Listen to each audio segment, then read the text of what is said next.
Estimados colegas, en esta segunda parte de nuestra actividad, de esta tercera jornada de trabajo del Seminario de Capacitación Docente, Evaluación de los Aprendizajes, hemos hecho un trabajo en equipo para recoger las impresiones, las preguntas, las inquietudes, los pensamientos que surgieron al momento de observar el video de la profesora Rebeca Anijovic, centrado fundamentalmente en la evaluación formativa, pero que toca otros aspectos de la evaluación que hemos trabajado y que trabajaremos.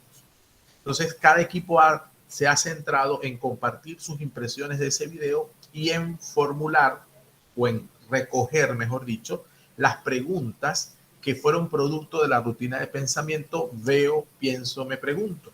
Y en ese me pregunto, pues es un poco a lo que vamos a referirnos ahora, con lo que cada equipo va a mostrar. Entonces, iniciamos con el equipo número 1, conformado por los colegas Isabel, Gina, Maribel, Nicole, Amelín, José y Javier, que nos van a comentar lo que discutieron en el equipo y además las preguntas que tenemos en pantalla. Adelante.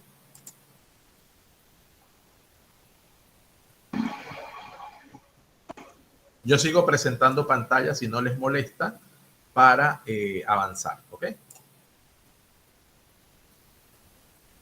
Adelante, profe.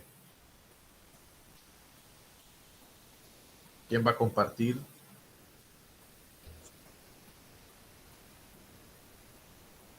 ¿No pensaron en alguien para que compartiera? Puede hacerlo cualquiera. No tiene que dar un resumen de todo lo compartido, sino de las ideas principales que se mencionaron. O se concentraron solo en las preguntas. No importa. A ver. ¿Alguien del equipo?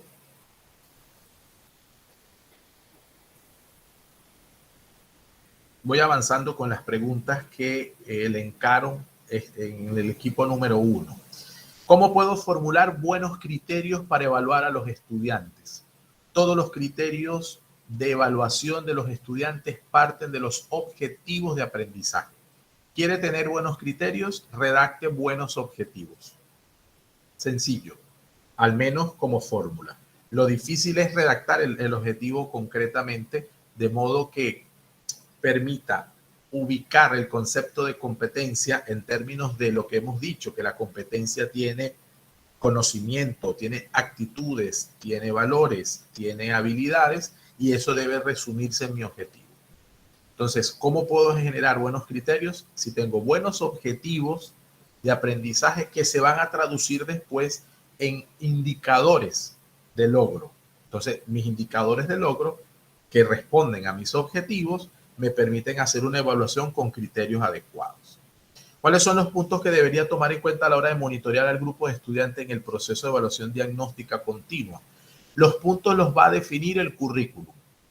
Hay una estrategia muy buena que no sé si la conocen, en algunos planteles donde asesoro, le llamamos, bueno, el nombre es lo de menos, ¿no? Pero la planificación vertical. ¿Qué es la planificación vertical? Estructurar los contenidos que deben ir de un curso a otro. Por ejemplo, en primer grado deben verse estos contenidos de Science. En segundo grado, estos contenidos de Science. Y así sucesivamente me va generando una estructura de contenidos y o habilidades que deben lograrse en cada uno de los grados. Entonces, ¿de dónde trabajo ese es un primer momento, ¿no? Si mi evaluación diagnóstica coincide con la evaluación inicial, entonces parte del currículum. Es decir, en segundo, yo los recibo en tercero. En segundo grado han debido dominar A, B y C. Y sobre eso es que voy a monitorear mi prueba diagnóstica. ¿Qué otros puntos puede ser? Bueno, si mi evaluación diagnóstica es al inicio de una unidad didáctica y esa unidad didáctica tiene precedentes, pues esos son los puntos que voy a diagnosticar. Si esos precedentes se dominan. Por ejemplo, voy a trabajar dictongo, triptongo e hiato. Yo necesito que el niño, para ese momento que va a trabajar esta actividad, este contenido, domine la separación en sílabas y domine cuáles son los tipos de vocales. ¿Sí? Si son abiertas, si son cerradas, si son fuertes, si son débiles, o los nombres con los que nosotros lo enseñemos. Entonces, mi diagnóstico debe ir en función de eso. Aquí pasa mucho el tema de que somos nosotros los que conocemos, dominamos y somos especialistas de los contenidos. En ese sentido, es importantísimo que quede claro que al ser nosotros los expertos en contenido, nosotros somos lo que debemos saber qué es lo que él debe manejar y dominar. Sin embargo, para eso el currículum existe, para que no sea discreción de cada docente, sino que haya un punto de encuentro objetivo. ¿Cómo lograr establecer relaciones a lo largo de todo este proceso de aprendizaje? Las relaciones se van a establecer con puntos importantes de reconocimiento que yo haga a lo largo del mismo proceso. Por ejemplo, nosotros nos hemos acostumbrado a que la evaluación sumativa es la que me permite hacer la correlación de procesos, ¿sí? Y no necesariamente lo es. Entonces, la correlación de procesos puede generarse en momentos que escoja el docente para ver justamente dónde, en qué momento quiero verificar que se están logrando los aspectos que yo pretendo. No necesariamente con una actividad sumativa, aunque también pudiese generar una calificación y por lo tanto ser oportuna. ¿Cómo podemos utilizar la retroalimentación formativa en grupos numerosos? Haciendo lo que estoy haciendo yo. Esta estrategia del uso de las estrategias de pensamiento cae como consecuencia a que yo puedo hacer observaciones generales entendiendo de que el estudiante puede haber coincidido con otro en la misma ejecución. Por ejemplo, yo estoy respondiendo estas preguntas y ustedes van a decir, caramba, son 18 grupos. O sea que si cada un grupo tiene 5, saque usted cuántas preguntas va a responder este señor. Nos va a tener aquí hasta mañana respondiendo preguntas, pero no porque va a haber preguntas que se van a repetir. Entonces yo estoy haciendo una realimentación directa y una realimentación indirecta. Y en este caso, la realimentación indirecta es la que aplica para grupos numerosos. Grupos numerosos son ustedes, que en este caso estamos 98 conectados y hay otros que no se terminaron de conectar. Pero vamos, somos los que estamos. Entiendo que si me hablan de grupo numeroso, me estarán hablando de grupos de clase de 40. Eso también es numeroso. Perdón. Entonces, la realimentación se puede seccionar. ¿Cómo la seccionamos?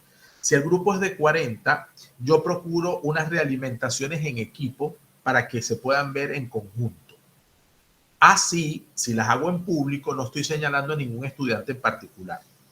Y aquellos casos especiales sí los debo abordar personalmente. Es decir, de 40, puede ser que tenga 5, 6, 7 estudiantes que han levantado las alarmas sobre ciertos temas que necesito profundizar. A ellos los puedo hacer de modo individualizado.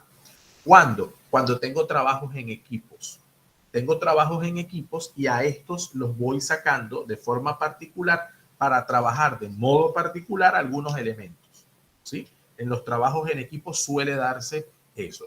Para que un trabajo en equipo funcione, pues el tiempo y la precisión de actividades es fundamental. Más aún si yo los estoy viendo. No como los equipos de ahora, que son equipos digitales y uno tiene que estar entrando a cada uno de ellos para que se mantenga el trabajo. La verdad que a mí me ha funcionado, ¿no? Con grupos más pequeños o de niños más pequeños también va funcionando si se habitúa, ¿no?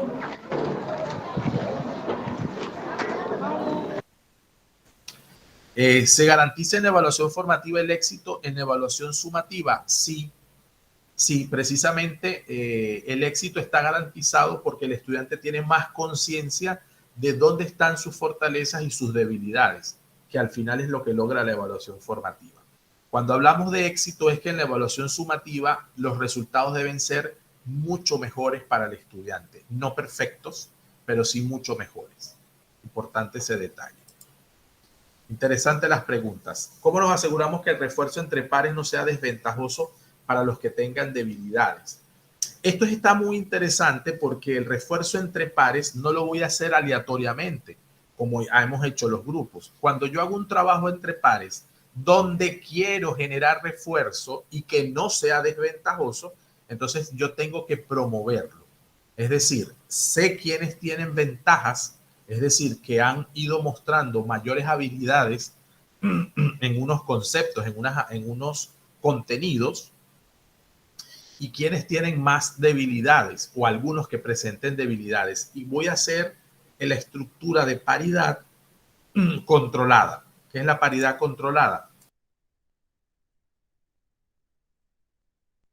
Perdonen, ¿qué es la paridad controlada? Cuando yo establezco cómo los voy a poner a trabajar en conjunto. Es ese ejercicio que hacemos cuando nosotros organizamos los equipos. Entonces, tengo conciencia de quiénes son más líderes. Tengo conciencia de quiénes son más tímidos. Es decir, tengo que conocer al grupo para poder recargar sobre los pares cierto refuerzo. Si no, no debo hacerlo. Es una recomendación muy personal. Repito, la paridad controlada es cuando yo establezco quiénes son los que van a trabajar en equipo, cómo van a trabajar y cuáles son sus características. Necesito conocer al grupo para que eso se dé. Entonces, de entrada, no puedo tener un refuerzo paritario, al menos no controlado. ¿Sí? De otra manera, la respuesta es clara. Puede ser desventajoso. Una vez evaluados los estudiantes, ¿cómo almaceno los datos para tenerlos en referencia para futuras clases? Dependiendo cómo los almacene. Yo en ese caso utilizo hojas de Excel, hojas de cálculo, la verdad. Si nosotros trabajamos en Classroom, por ejemplo, yo sé que ustedes no lo trabajan en Classroom, pero yo que trabajo en Classroom, trabajo mucho en Classroom, pero también trabajo en otros LMS como Moodle o como Chamilo. Lo que hago es descargar en hoja de cálculo los resultados de las evaluaciones, tengan o no algún tipo de vinculación. Me explico. Si yo trabajo tareas y las tareas para Gustavo son acumulativas, entonces tengo una hoja de la hoja de cálculo, un libro de la hoja de cálculo solo para tareas y puedo ver el seguimiento de las tareas. Una hoja ya para el resto de las evaluaciones. Las que son acumulativas las tengo en una hoja aparte, en un libro aparte de la misma hoja. Y en otra hoja voy teniendo las calificaciones. Yo las calificaciones, les permito a los estudiantes mejorarlas, pero necesitan tener un mínimo. Es decir, puede mejorar aquel que esté entre 2,5 y 3, por decirle algo. Entonces, estimulo al estudiante a que, al menos teniendo esa calificación, yo te voy a permitir que refuerces con una actividad distinta. A veces las hacemos incluso orales, puedas reforzar y mejorar esa nota. Por ejemplo, hacemos un análisis de texto y en el análisis de texto el estudiante obtuvo 2,5, 2,6, entonces yo le hago una recuperación oral y sobre su evaluación, bien sea digital, lo dejo por escrito, o bien sea en físico, dejo por escrito que me he reunido con el estudiante, hemos hecho una verificación oral de sus conocimientos y hemos ajustado su calificación A. Y ahí reposa la otra calificación, que es la que después voy a manejar en mi hoja de Excel o mi hoja de cálculo, que además me hace los cambios automáticamente. Al menos esa es la forma como lo resuelvo, ¿no? Cómo relacionar de manera eficaz la evaluación diagnóstica, formativa y sumativa para que podamos como docentes aprovechar toda la información que cada una arroja. Perdón. Dependiendo los niveles. Para los niveles más pequeños, los diarios de clase son muy buenos, porque no necesito tener una estructura demasiado rígida, sino que voy en una hoja, puede ser una hoja de Excel, yo voy dejándole un espacio a cada estudiante y voy recopilando observaciones que voy viendo de él. A mí en lo particular, con los pequeños, también con los grandes, pero con los pequeños me sirve porque cuando he tenido que presidir comunidades educativas como director o supervisar y tal, puedo tener una visión del estudiante mucho más global. A veces decimos que no tenemos tiempo, pero es que no se trata de que todos los días, todas las clases, yo tenga referencias del estudiante. No. Se trata de que si yo hoy participé, cuando yo hice mis primeras prácticas docentes, la primera y única observación que en ese momento me hicieron fuerte era que yo no tomaba nota de quienes participaban en la clase. Y a partir de allí empecé a tener en una lista y solo ponía puntos porque no tenía tiempo, ¿verdad? En secundaria o en primaria o en el nivel en que estés ponía puntos. Puntos para participaciones, más si la participación era positiva, menos si la participación no reflejaba mayor importancia en términos de de que participó, pero para preguntar una cosa que yo no estoy explicando, o participó, pero no respondió correctamente, o qué sé yo. Y al final lo que hacía era contar el número de participaciones y podía tener una visión parcial del estudiante. Siempre son visiones parciales. Nunca vamos a llegar a una visión general. Para los que estamos en secundaria o no rotamos, lo que quiero decir, se nos hace todavía mucho más difíciles porque no tenemos un grupo de 40, tenemos 3, 5, 6, 8 grupos de 40, ¿sí? Que les puede pasar a ustedes. Entonces, desde allí, yo este tema de puntos lo he trabajado.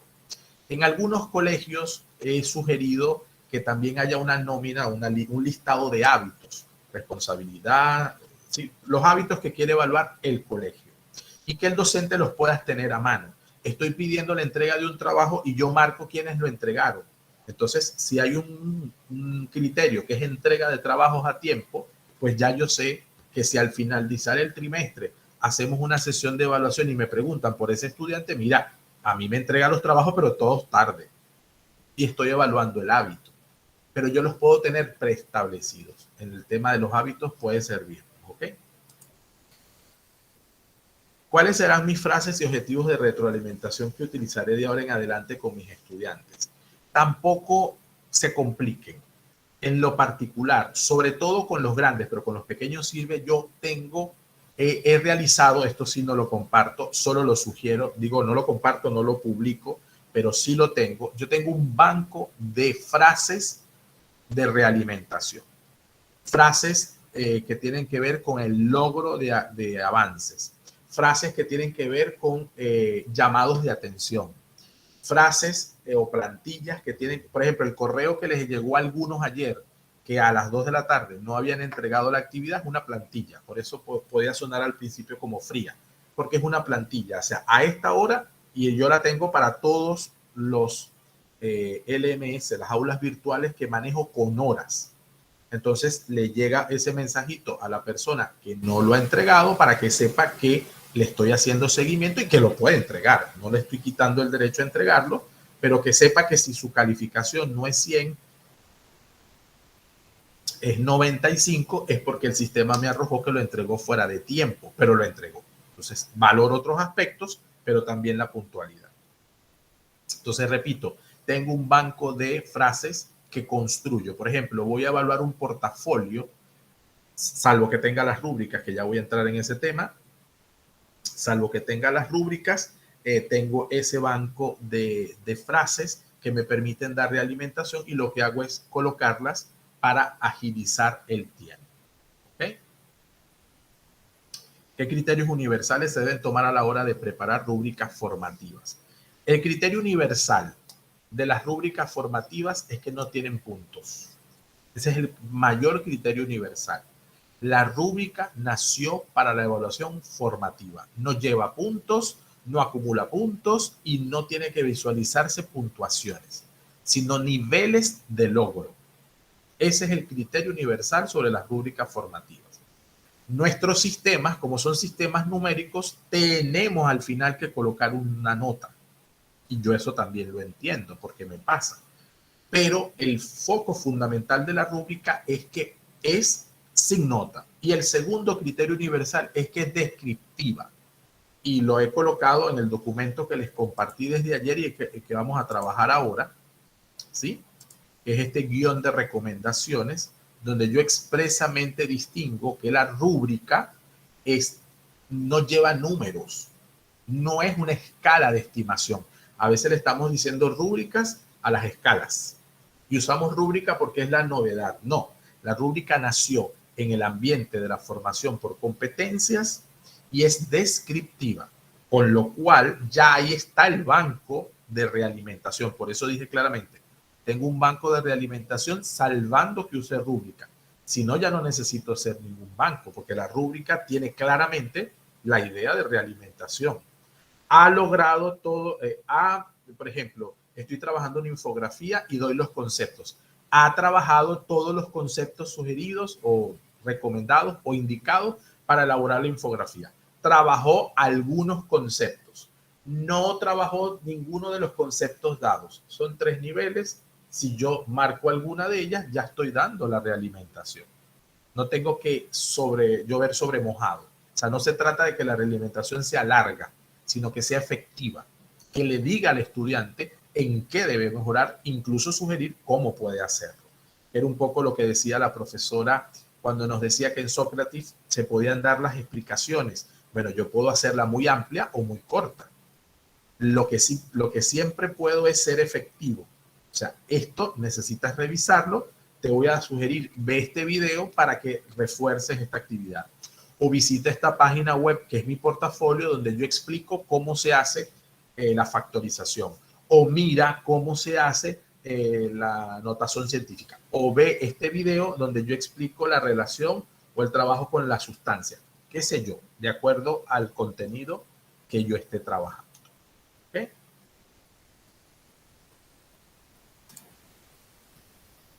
¿Cómo se manejaría el caso de los estudiantes que se les dificulta lograr los objetivos de la asignación a fin de no desmotivar o hacerlos sentir excluidos, dándole otra oportunidad? Dándole otra oportunidad. Es probable que a veces recibamos trabajos muy buenos, pero que no responden a lo que hicieron, a lo que debían hacer, mejor dicho. Entonces, desde este trabajo que hiciste, que está muy bueno, necesito que esto lo reubiques, lo reorganices o esto lo agregues para poder saber que lograste lo que yo pedí. No tenemos que tener temor de decir lo que no se logró, pero sí estoy de acuerdo con el modo que se hace esta pregunta, en que no haya que desmotivar. Lo que hay es que estimular que se pueda resolver y que el estudiante sienta oportunidad.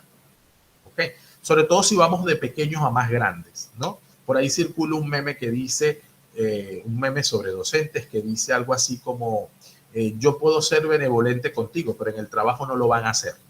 O yo puedo esperarme contigo o que me repitas tal trabajo, pero en tal actividad, pero en un trabajo pueden votarte por no hacerlo bien. Eso es cierto, eso es, en la vida puede pasar así sin lugar a dudas, pero no estamos en el mismo contexto. Entonces es importante enseñar para la vida, pero no pensar que todas las malas estructuras de la vida van a darse en la escuela. Y esto es una distinción, al menos en mi humilde criterio. Yo aquí respeto la visión de cada uno de los colegas, sobre todo por su experiencia. ¿Qué características debo tomar en consideración al momento de establecer el tiempo, día y horario para dar una retroalimentación formativa? Lo acabo de comentar un poco entre los equipos. Cuando haya trabajo en equipos o individualizado, pero que no requiera del profesor explicación, puede hacerse trabajo de retroalimentación formativa. ¿Qué tanto un modelo educativo que sea continuo, reflexivo y oportuno puede ser aceptado por los sistemas tradicionales educativos? Sí se puede aceptar mientras ese modelo garantice unos mínimos establecidos. Hay sistemas tradicionales que cuesta, por supuesto, pero que terminan ampliándose cuando los argumentos de ese modelo lo contemplan, ¿no? Es decir, yo necesito, por ejemplo, Colombia hizo este ejercicio. Colombia estableció por su Ministerio de Educación Nacional unos estándares para cada grado y para cada área de conocimiento. Entonces, las escuelas pueden plantear su propio currículum siempre y cuando esos estándares se logren. Si es más de allí, buenísimo. Pero si es menos de allí, el ministerio va a llamar tu atención. Entonces, un modelo educativo en estas características perfectamente puede trabajar, aunque el sistema se mantenga tradicional. ¿Cómo lograr que se entienda que cada individuo necesita una madurez para lograr aprendizajes? No lo vamos a entender nunca, porque cuando masificaron la educación se olvidaron de este concepto. El día que nosotros pasamos de una educación totalmente individualizada a una educación masificada, nos olvidamos de ese concepto y no hemos podido retomarlo verdaderamente. Hay áreas que lo permiten más y niveles que lo exigen más. Entonces, los que estén en primaria y preescolar, nunca pierdan de vista eso. No lo debe perder en secundaria, no lo debe perder, pero si tengo 40, no sé, tengo 3 secciones de séptimo, 3 de octavo, 3 de noveno, me va a costar respetarle toda la madurez para lograr los aprendizajes cuando el tiempo es lo que menos me sobra. Entonces, en este sentido, nos toca ser también honestos y realistas. ¿Acaso la certificación académica debe continuar siendo competitiva? No. La verdad que tiene que ser meritocrática. Tiene que generar méritos. ¿sí? Que no son una competencia entre uno y otro, debe ser competencial, porque atiende a la competencia como factor de desarrollo humano, no como relación social de competitividad. ¿Sí? Serían dos conceptos distintos que tienen un origen en español muy similar y por eso a veces se confunden. ¿Qué aspectos deben tener en consideración al confeccionar una herramienta de evaluación? Lo vamos a ver ahora. Fundamentalmente, ¿qué quiero lograr? Eso por descontado. ¿Será que la escalera de retroalimentación es un modelo cónsono con el desarrollo del pensamiento humano? Sí. En efecto, la profesora se basa justamente en las estructuras del pensamiento humano. ¿Qué tan relevante es tener una escala de calificación para evaluar al aprendizaje? Relevante es porque necesito establecer grados de logro, ¿sí?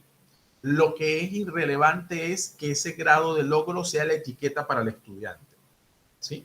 Sino que esto puede variar y va a variar de acuerdo a las habilidades que vaya desarrollando y los tiempos que tenga para desarrollar la habilidad. Bien, voy a avanzar con una pregunta por equipo y si falta alguna que consideren muy importante que yo no haya tocado de ninguna manera, me hacen saber, por favor.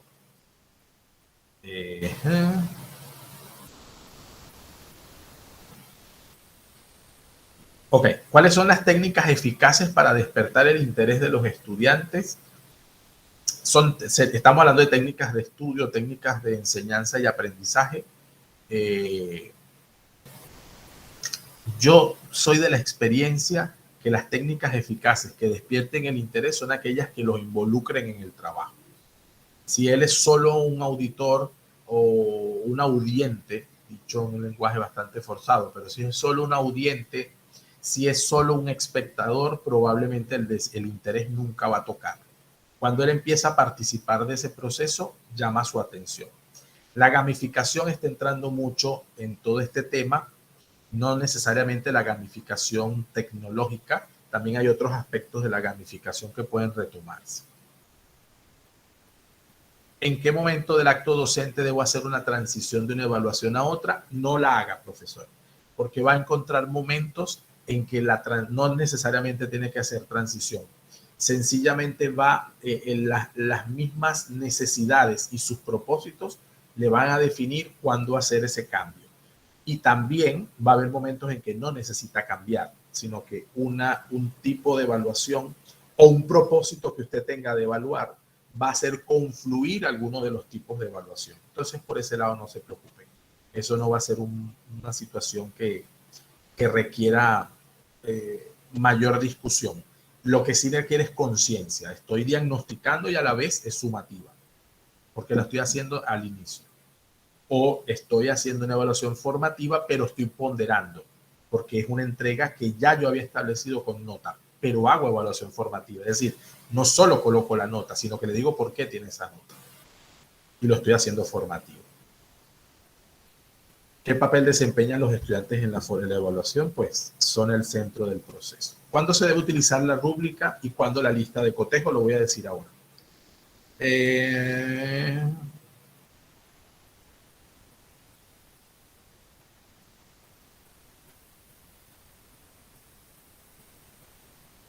¿Considera usted que un estudiante puede ser promovido de grado si no domina las competencias o esenciales mínimos propios de la asignatura?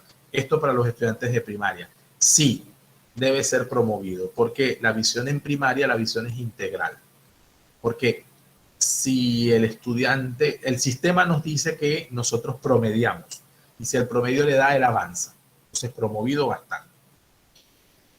Que yo pase por alto en una evaluación inicial un diagnóstico concienzudo de aquello que no domina el estudiante, eso es otra cosa. Es decir, la promoción es administrativa y la evaluación es didáctica.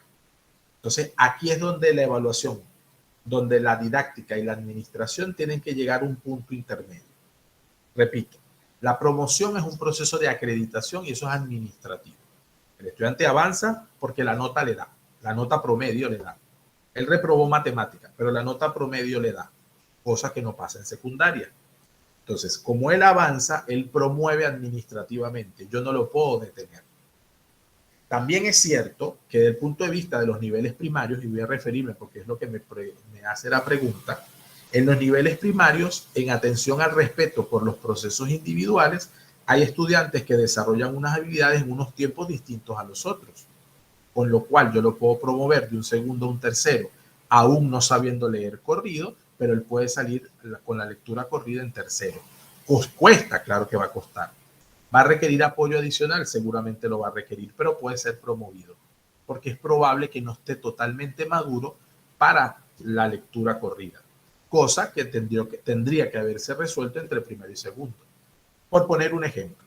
Entonces, hay competencias con las que van a llegar nuestros estudiantes sin dominar. La van a reconocer, saben de qué les hablan, pero no las dominan. Y nos va a tocar, entre el desarrollo de contenidos, hacer que lo dominen. Por eso es que necesitamos pasar, y eso es un proceso mucho más complejo, que no lo vamos a resolver en estos 4 días, que los colegios tiendan a hacer sus estándares sobre competencias y no sobre contenidos. Porque ¿qué nos demostró el 2020? Que yo habitualmente doy 20 contenidos y en el 2020 solamente pude trabajar 10. Pero allí tenía que haber estado las competencias igual, sean 20 o sean 10. Porque la evaluación, la planeación y la evaluación por competencias no se centra en la cantidad de contenidos, se centra en las habilidades desarrolladas. Entonces, cuando tengamos eso claro, esta pregunta va a tener más relación administrativa y didáctica. ¿Sí?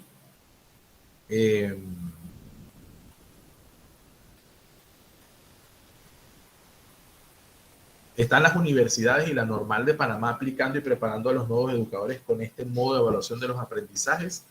En algunos casos sí. Yo estoy haciendo el esfuerzo que me toca en las 2 universidades que presto servicio. Sé que en otras todavía este tema cuesta, pero está entrando. Muy lento para mi gusto, pero está entrando. ¿Sí? ¿Puedo realizar una evaluación continua sin notificar que estoy evaluando? Sí lo puedo hacer, pero no lo debo hacer. O sea, sí la puedo realizar, pero no lo debo hacer. Debo siempre notificar lo que estoy haciendo. Lo que puedo establecer son momentos para eso.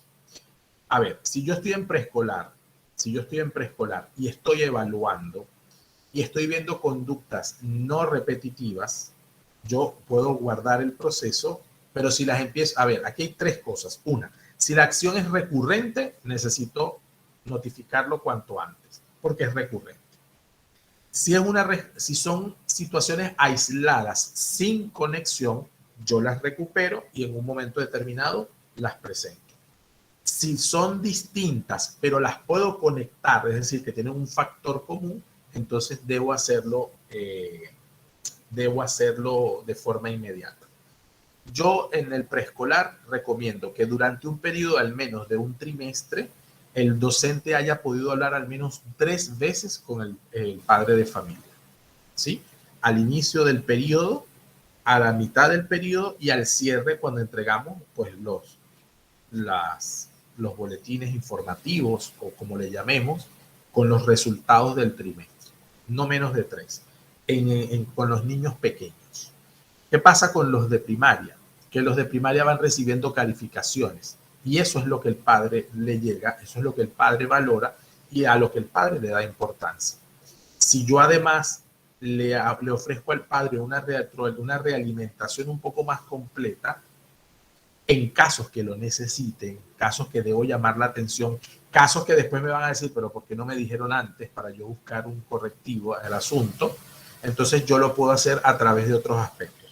Tengan cuidado con lo que dejan por escrito y socialícenlo de forma amplia. Es decir, no se queden solo con lo escrito, sino que denle a eso vida para que se pueda entender qué se procura con eso.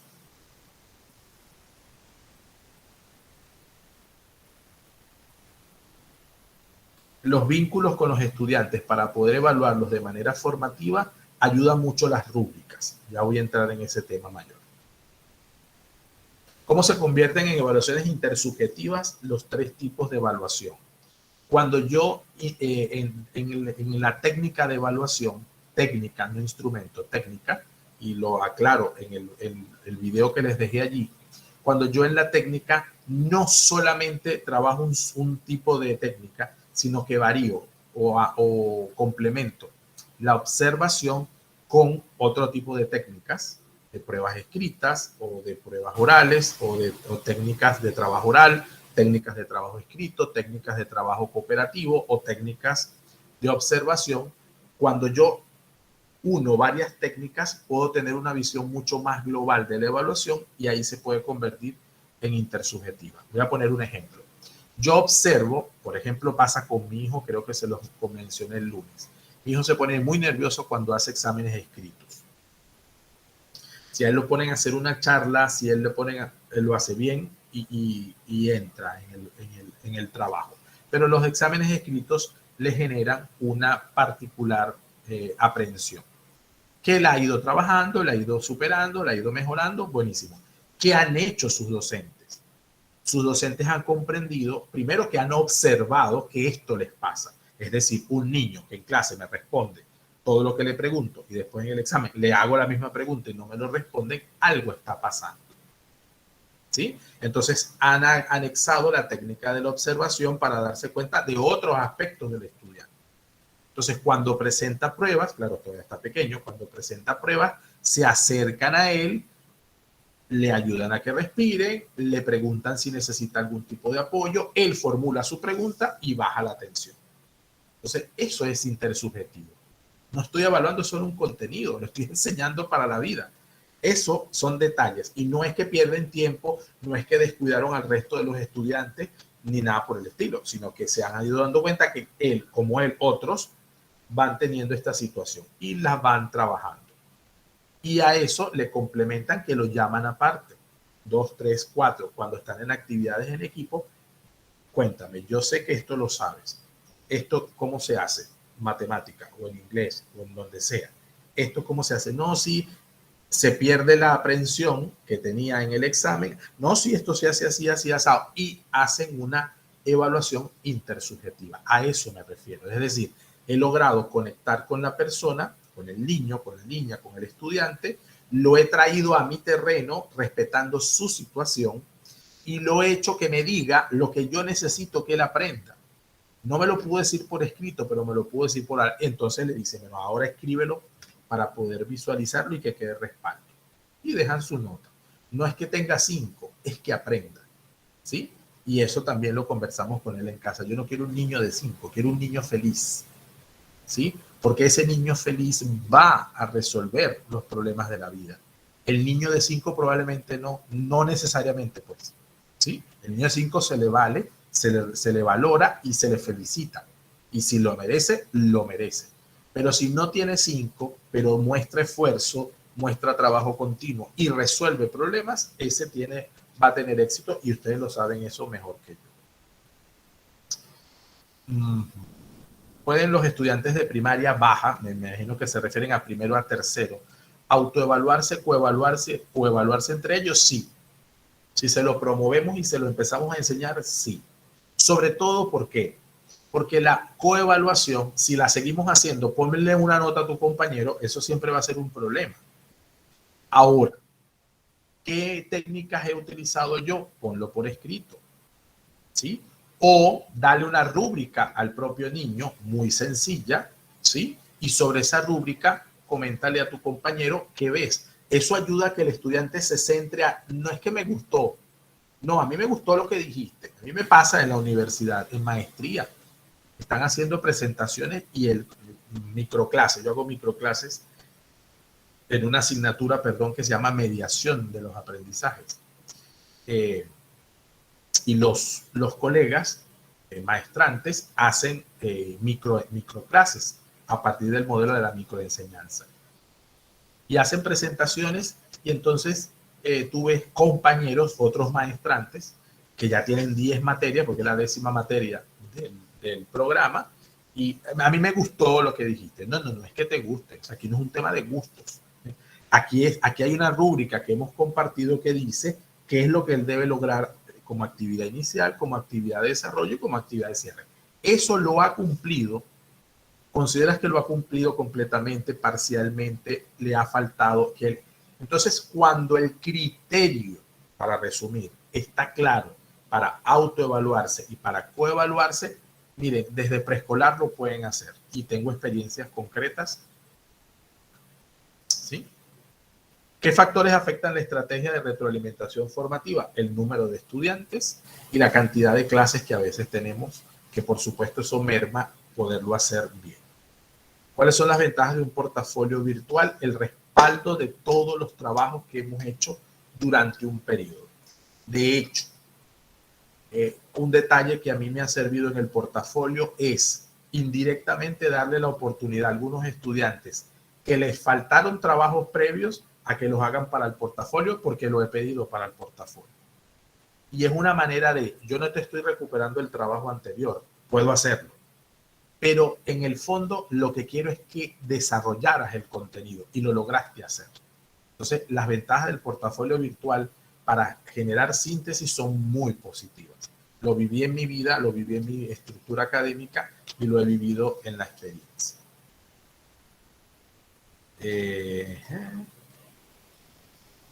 ¿Cada cuánto se deben actualizar las rúbricas de evaluación?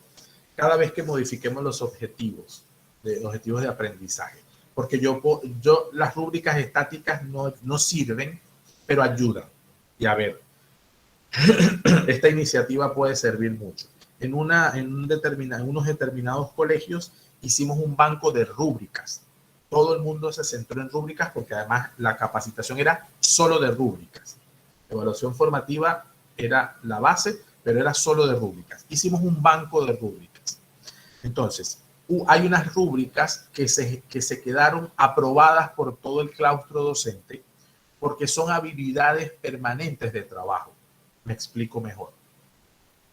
Expresión oral. Todos nuestros estudiantes hacen charlas. Entonces, la de sociales los pide de una manera. El de español lo pide de otra manera.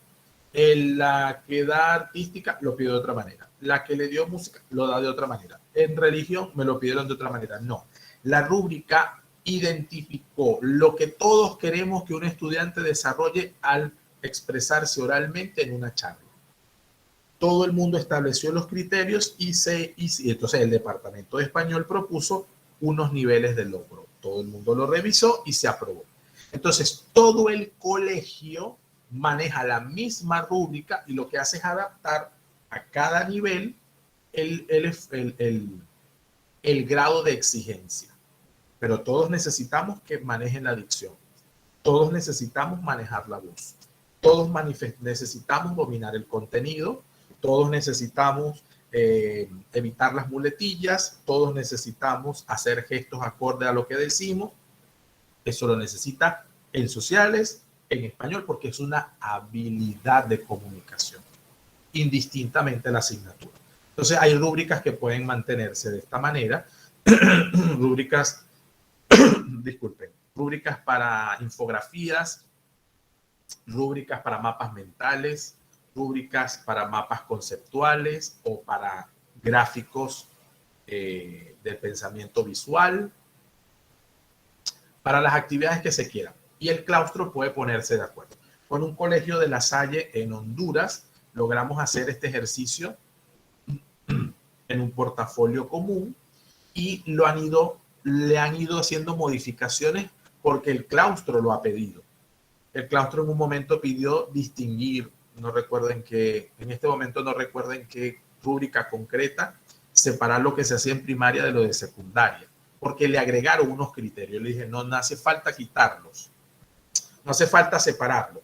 Lo que se puede poner es no aplica, agregarle una columna de no aplica, y el docente también tiene la libertad en algunos aspectos de decir, aquí no aplica esto. En esta evaluación no aplica, pero no modifico toda la rúbrica. Son ideas que les doy que nos pueden servir. ¿Qué debemos saber sobre la retroalimentación, ya que es tan relevante para el aprendizaje de los estudiantes? ¿Qué debemos saber? Que debe ser propositiva, que no recrimina.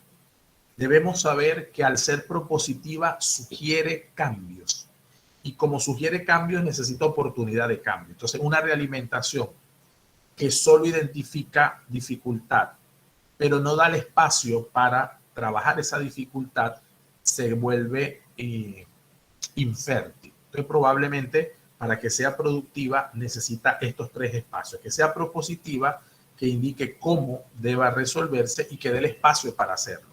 No estoy diciendo que haya que repetir la evaluación, no estoy diciendo que haya que cambiar la nota, pero hay estrategias que permiten ese espacio y el portafolio es una de ellas. ¿Sí? Porque el portafolio le da la oportunidad al estudiante de corregir lo que tenga que corregir, aunque yo no le vaya a cambiar la nota que tuvo anteriormente, pero lo corrigió, porque al final me interesa que lo aprenda. Eso como propuesta.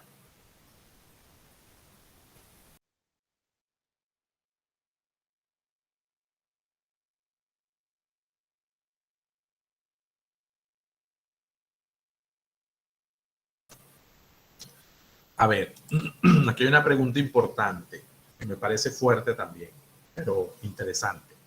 A nivel de formadores, ¿cómo es posible que los que forman a los futuros formadores tengan menor manejo de herramientas que al elemento que educas o formas?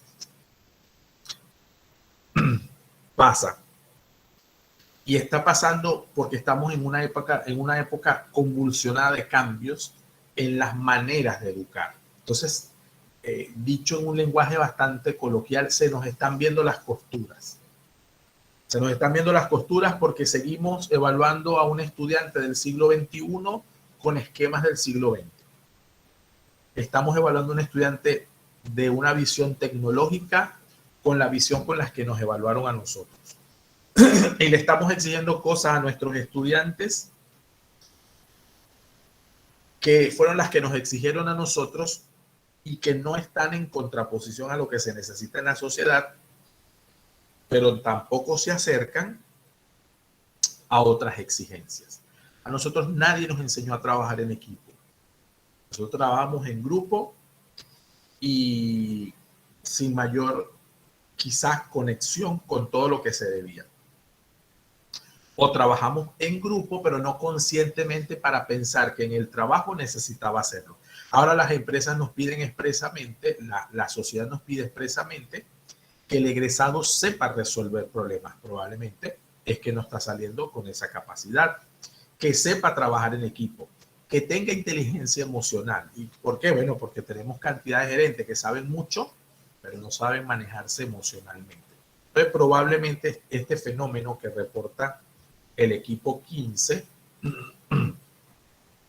sea una realidad, que no sea la mejor, que sea una realidad lamentable o que sea una realidad preocupante, sin lugar a dudas. Pero efectivamente hay una disparidad entre los modelos educativos que estamos manejando todos y los modelos que están exigiendo los estudiantes. Por eso el autor Juan Domingo Farnós, en español, trabaja el concepto de educación disruptiva, porque necesitamos hacer ruptura real con diversos esquemas para poder salir de aquellos que ya están caducos, no por antiguos, sino porque no están respondiendo a las características del estudiante actual. ¿Cómo lograr cambiar la mentalidad de los padres de familia? Que una sugerencia oral es con el fin de mejorar y no de criticar. Pues son los padres de familia que muchas veces creen que el docente la tiene con su hijo. Bueno, esa mentalidad de los padres de familia va a cambiar cuando él perciba que todo el personal docente permanentemente está dando realimentación a sus hijos. Si él ve que es solo un profesor, una sola golondrina no hace verano. Si ve que es un solo profesor el que hace ese tipo de referencias, a él lo van a ver de exigente y no se van a dar cuenta que lo que está procurando es una evaluación constante y conforme a lo que se pretende. Entonces, probablemente allí la mentalidad del papá va a seguir estando allí.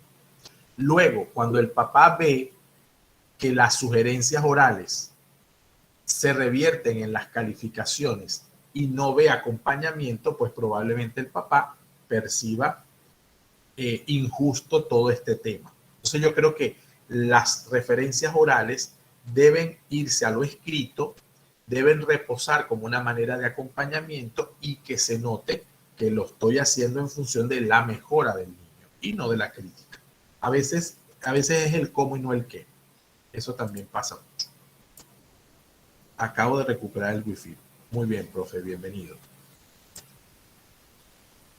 ¿Qué otros protocolos existen aparte del protocolo de la escalera de retroalimentación? La escalera de la metacognición, que además se autoaplica, ¿sí? Que la vamos a trabajar mañana. ¿Qué tan efectivas son las autoevaluaciones? Las autoevaluaciones son efectivas en la medida en que se hacen permanentemente, en la medida en que tienen preguntas clave para poder responder. En la escalera de metacognición lo vamos a mirar, porque las preguntas van directamente a cosas concretas. Entonces, las autoevaluaciones no funcionan si no hay criterios. Si no hay criterios, no funcionan, ya lo he dicho antes. Y luego no hay autoevaluación entre pares, sería coevaluación entre pares. Esto lo podemos corregir. ¿Cómo podemos aplicar la coevaluación? Se supone que entre pares. Lo propio, se puede aplicar siempre y cuando haya criterios claros. ¿Qué ayuda? Que los mismos criterios sean para autoevaluarse, para coevaluarse y para heteroevaluarse. Y eso es un punto de llegada importante. Si yo funciono con 3 criterios, autoevalúa tu trabajo. Dime si estás cumpliendo estos 4 criterios. Ahora, dile a tu compañero si está cumpliendo estos 4 criterios. Ahora, yo te voy a decir si estás cumpliendo estos 4 criterios.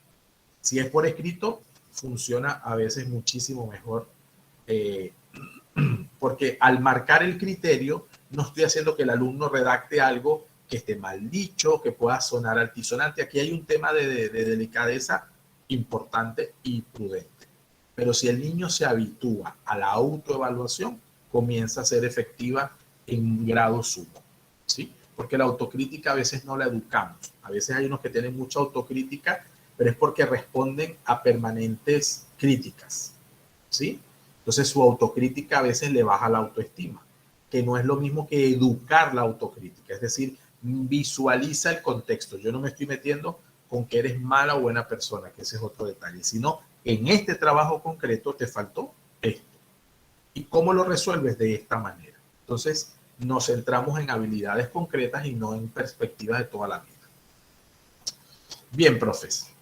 Un poco acercándonos a esto, no sé si hay alguna pregunta, algún comentario, algo que quisieran decir. Sé que nos cansamos, hacemos una pausa activa con una pequeña evaluación con otra herramienta, pero antes abro el derecho de palabra por si alguien quiere hacer algún comentario, recuperar alguna idea.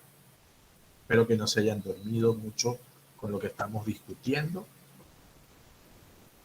A ver, comentarios. Lo pueden escribir, lo pueden hablar.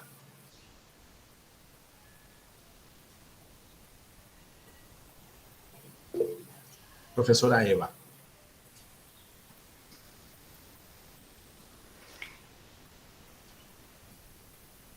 Buenos días, profesor.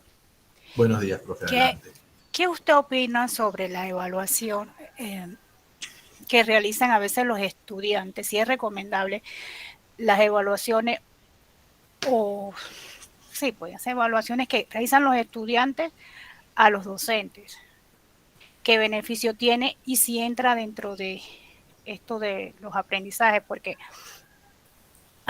bueno, hace mucho tiempo atrás en el colegio se nos dio un seminario y se le dice que en preescolar se podía evaluar al docente y que el niño diera su opinión si le gustó o no le gustó una clase, si ponía una carita feliz, una carita seria. Entonces, ese tipo de evaluaciones que sin duda a veces yo siento que sí ayudan al docente, y también cuando tú conversas con el estudiante acerca del tema tratado, si le gustó el tema, si le gustó el tema que desarrollamos escrito o oral, también ayuda porque los mismos estudiantes manifiestan si les gusta una cosa o no les gusta, y eso ayuda al proceso de retroalimentación.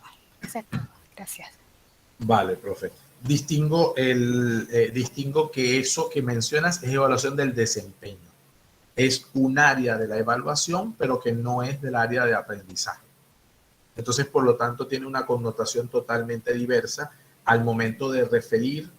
La realimentación es la misma en términos de estructura, pero no tiene el mismo propósito. Como tú muy bien decías, sí, el estudiante tiene el deber de valorar el trabajo de su docente. Lo que se debe procurar es que el instrumento que se utilice para valorar ese desempeño del docente sea un instrumento que sea entendible para el estudiante, ¿sí? En algunas instituciones utilizamos unos instrumentos que a partir de quinto grado lo autoadministra el estudiante y hasta cuarto lo administra el estudiante con apoyo de los padres de familia. Son anónimos y han sido bastante cercanos a la percepción de los directores de etapa, de coordinadores de nivel, frente a lo que él mismo ha observado del docente, desde la puntualidad hasta el desarrollo de sus sesiones didácticas. Entonces, eso es evaluación del desempeño, no toca la evaluación del aprendizaje, pero sí, como muy bien decías, sí toca la mejora continua del docente. Yo soy de los que cree que debe hacerse. Los procesos de calidad, de acreditación y certificación de calidad lo exigen, porque ese es nuestro cliente, visto desde el punto de vista de la acreditación de la calidad, de esa certificación.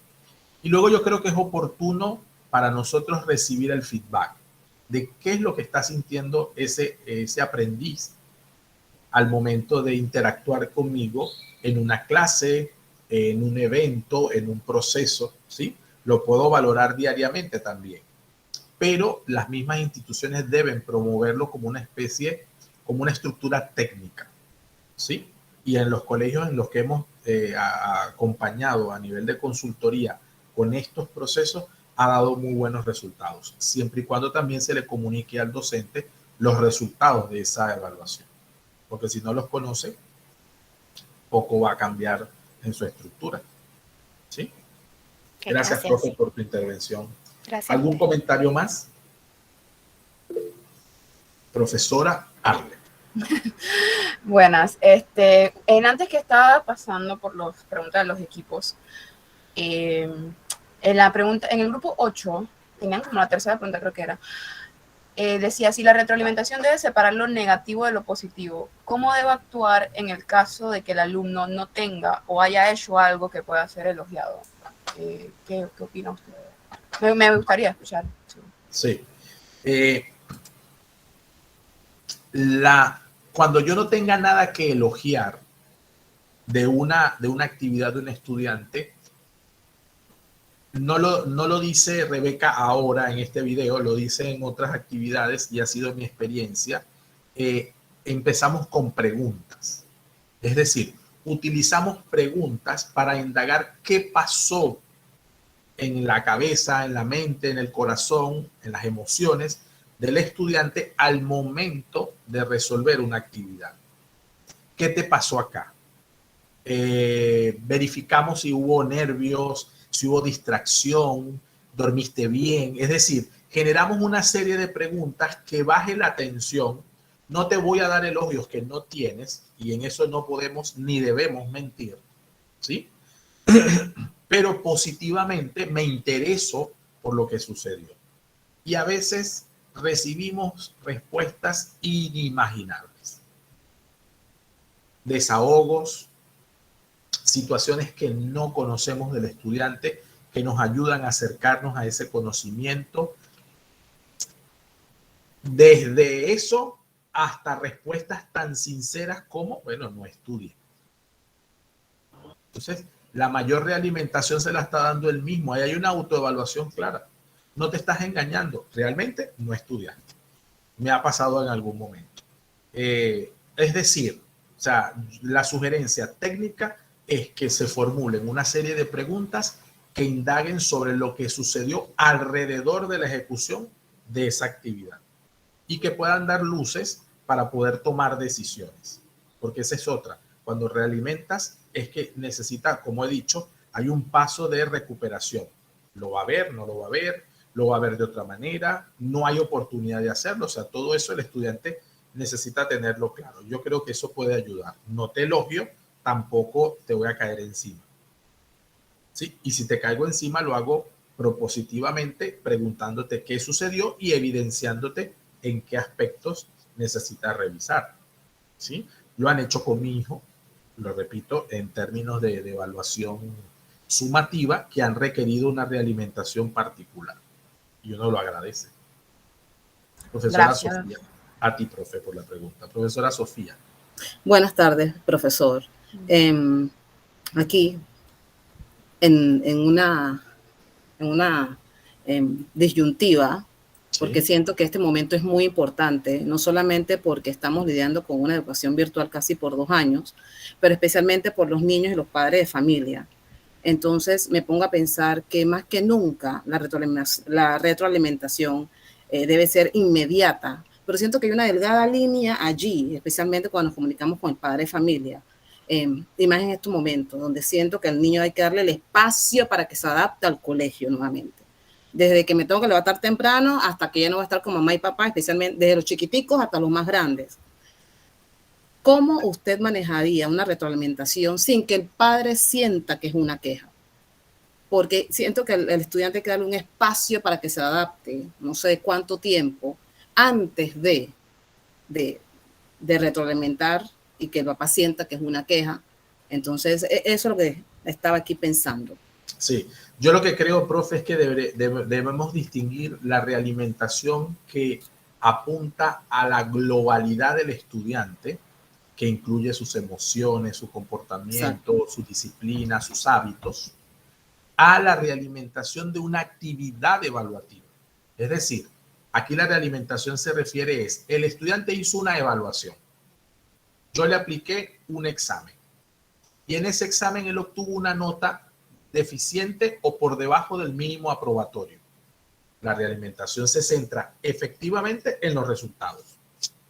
Entonces no puede sentirse queja, sino que sencillamente es un llamado de atención que estoy incorporando de una manera positiva en el lenguaje que voy a utilizar. ¿Sí?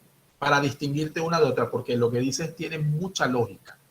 Y más lo decíamos el lunes con el tema del diagnóstico y lo repetíamos ayer en la primera parte de la sesión. Vamos a recibir unos niños con unas características especiales que se tienen que readaptar a la escuela. Entonces, claro, tengo que darle un tiempo para que ese proceso se dé. No le voy a estar todos los días diciendo, señor, su hijo se paró, su hijo no para de hablar. Es que no van a parar de hablar. Va a haber, ustedes mismas lo han dicho, unos que por muy mucho se están alejando demasiado y otros porque no van a parar de hablar por todo el tiempo que estuvieron sin estar con niños, ¿sí? Quizás los más retraídos, bueno, tenían otros niños en su casa y no les interesa hablar con el resto de la humanidad.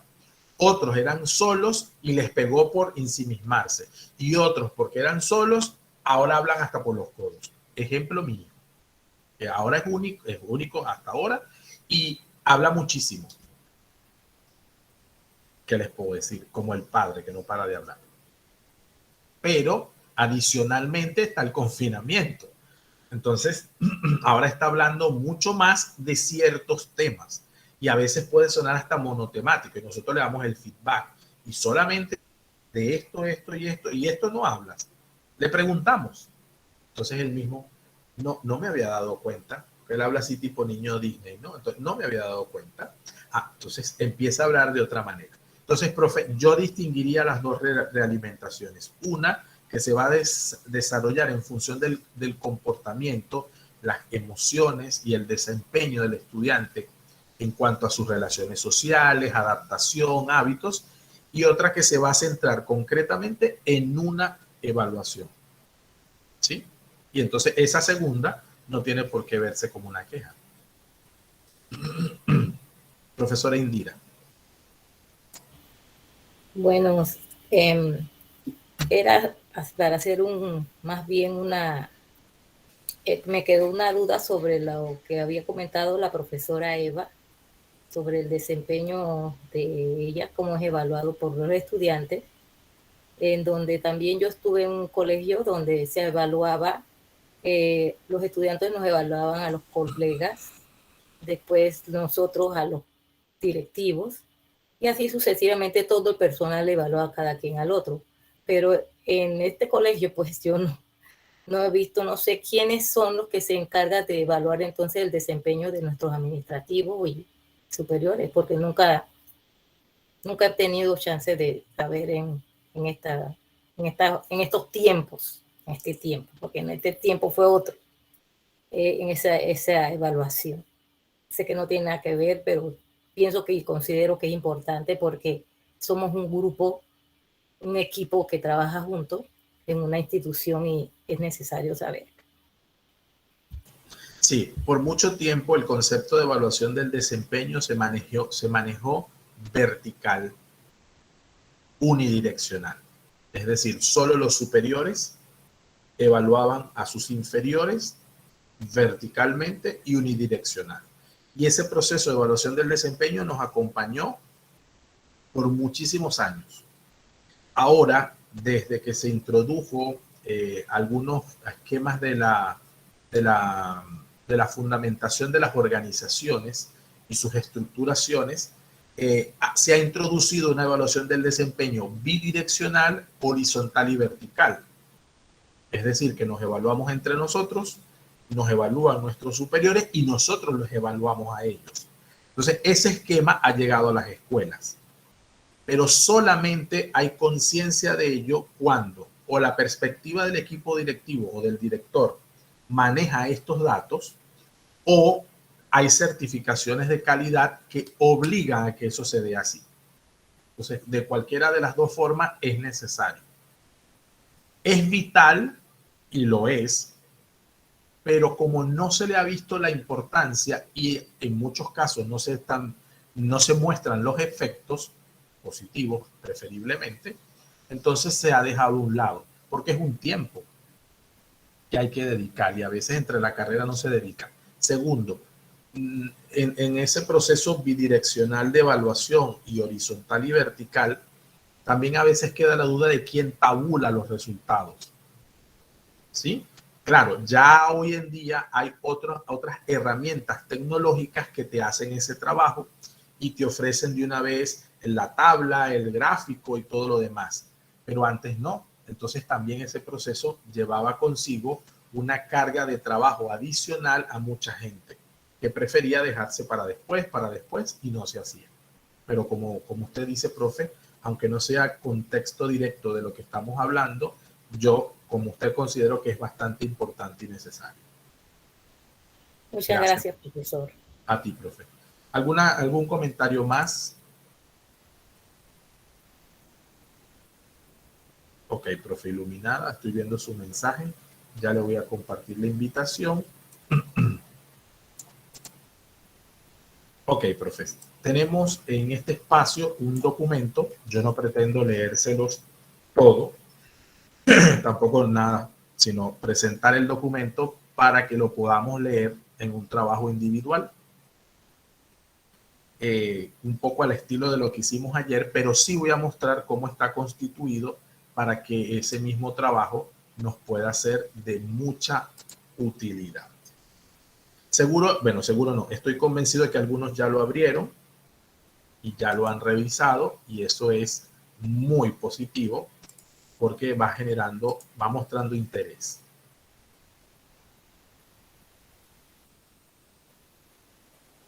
¿Qué tenemos acá? Este documento es el resultado de unos cuantos años de acompañamiento a instituciones, colegios y a la propia experiencia en el desempeño de la evaluación y sobre todo en la construcción de instrumentos. En un video que está acompañado a este documento, se centra en la explicación de lo que son las técnicas y los instrumentos de evaluación. Yo necesito que entendamos que la técnica es el cómo de la evaluación y el instrumento es el con qué.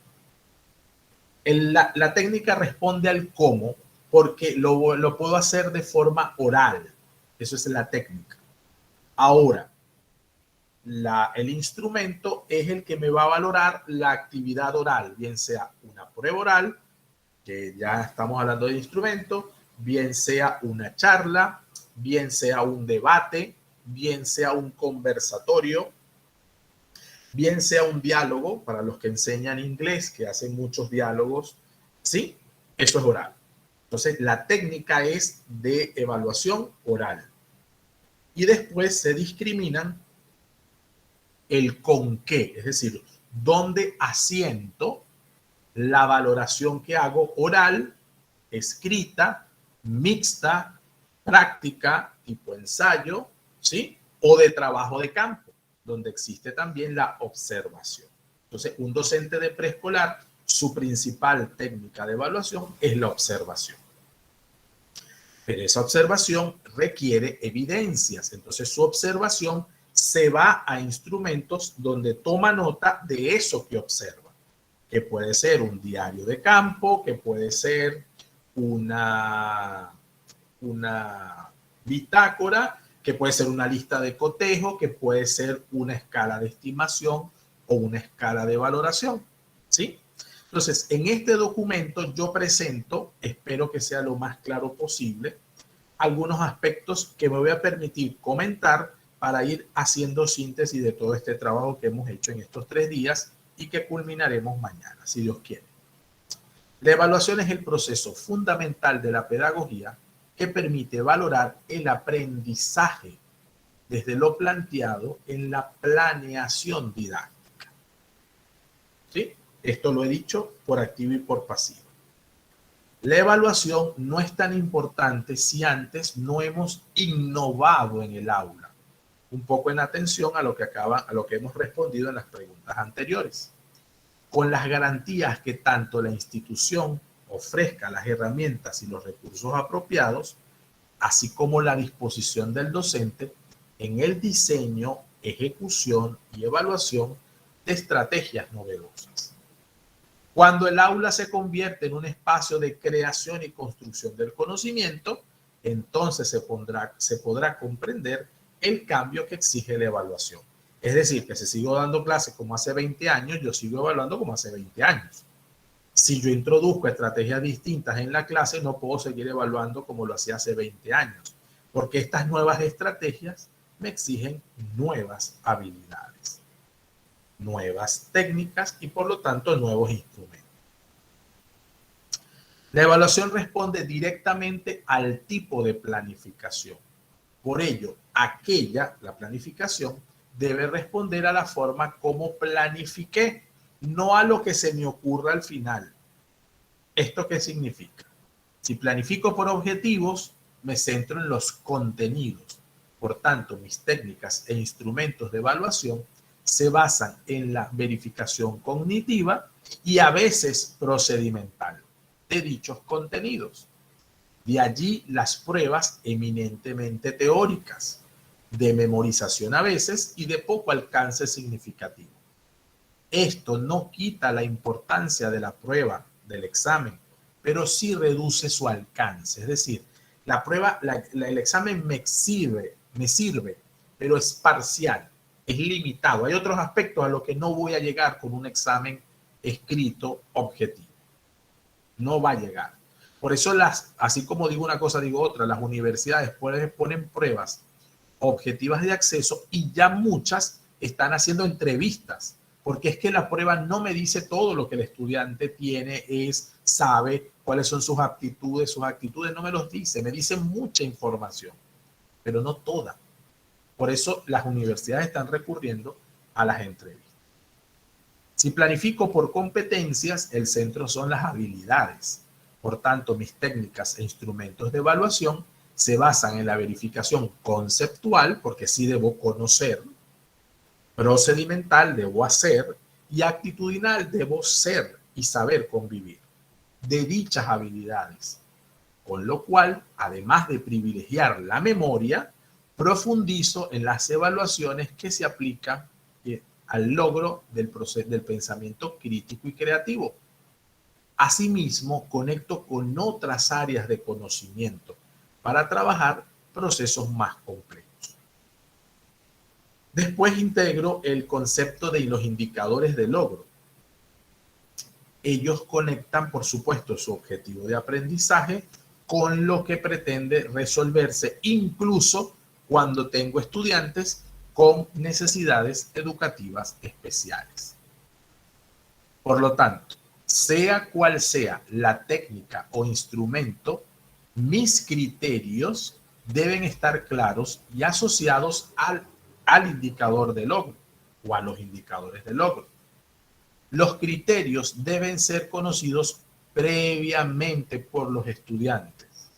Esto evita sorpresas y que usemos las actividades de evaluación como retaliación, disciplina o formas de castigo, que eso todavía lo vemos en algunos espacios, ¿no? Veo al salón, a todo el curso indisciplinado, como ya saquen una hoja, vamos a hacer una prueba, como que si eso los va a calmar, que en efecto los calma, pero que no es lo correcto. Ok, bueno, aquí comienzan las técnicas de evaluación centradas en diversos aspectos, como mencioné. Las técnicas permitirán reconocer después cuáles son los instrumentos y que no debemos confundirlos con las técnicas o estrategias didácticas. En el video me centro mucho más en muchas técnicas, en las técnicas mejor dicho, y en los tipos de técnicas, si son formales, semiformales o informales, y cómo después se aplican en algunos instrumentos. Y aquí paso a los instrumentos.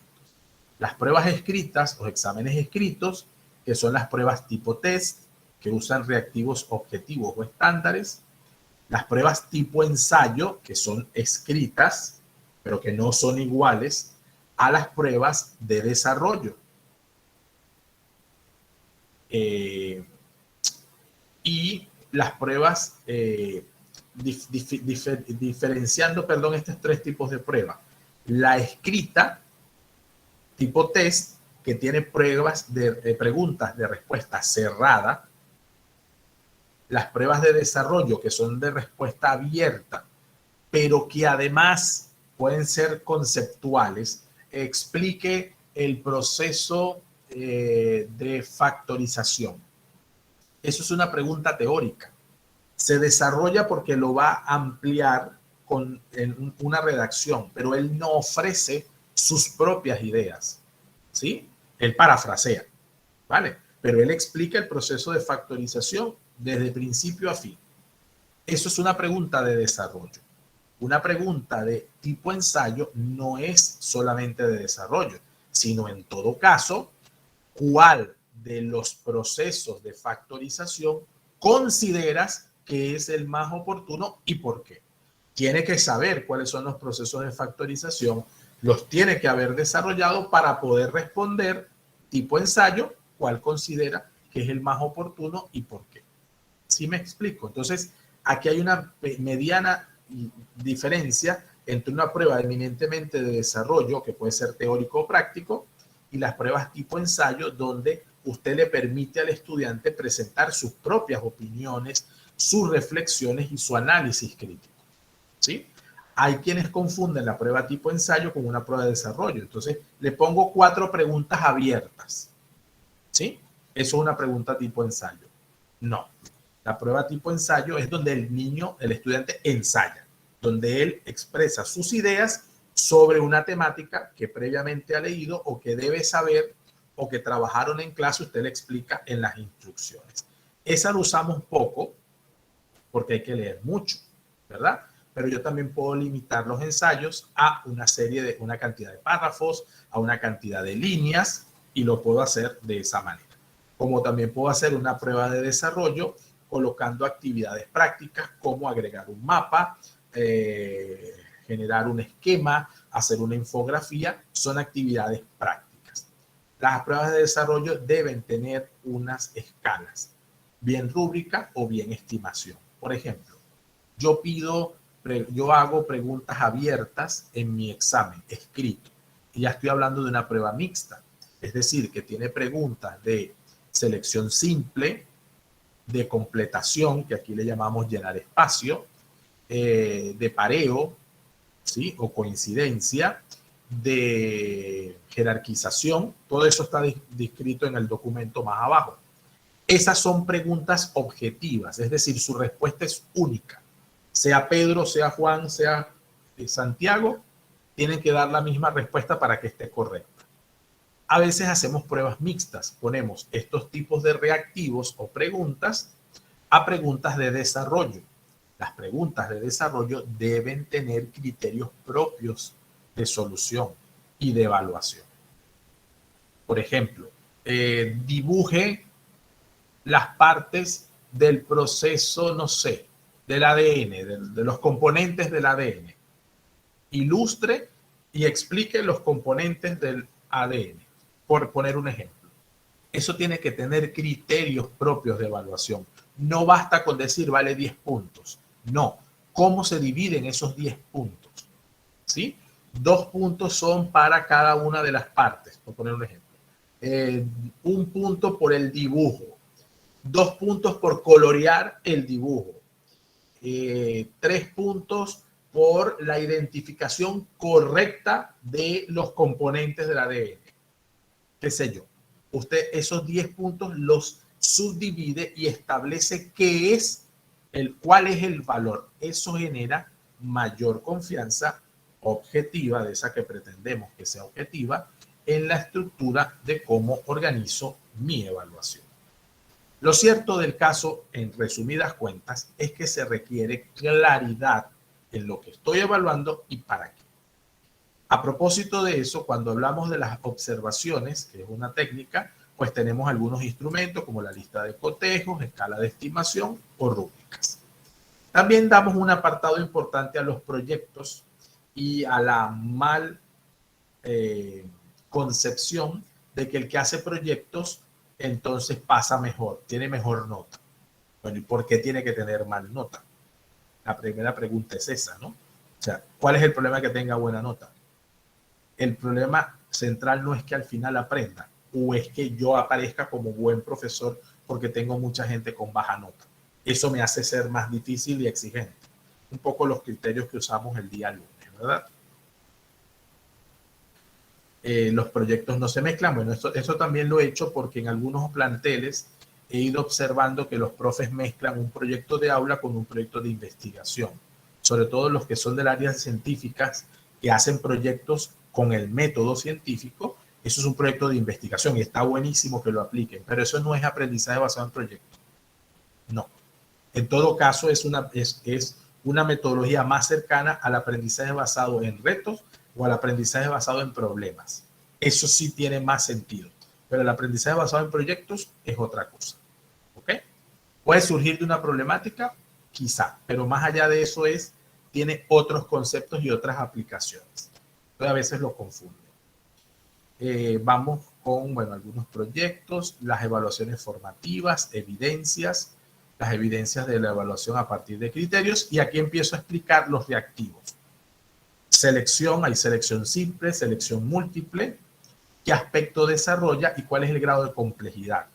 ¿Sí? Voy explicando selección, completación, revelación de conceptos o pareo, jerarquización, preguntas de respuesta alterna, lo que llamamos verdadero o falso, que pueden ser otro tipo de respuestas, y otros reactivos que suelen aparecer.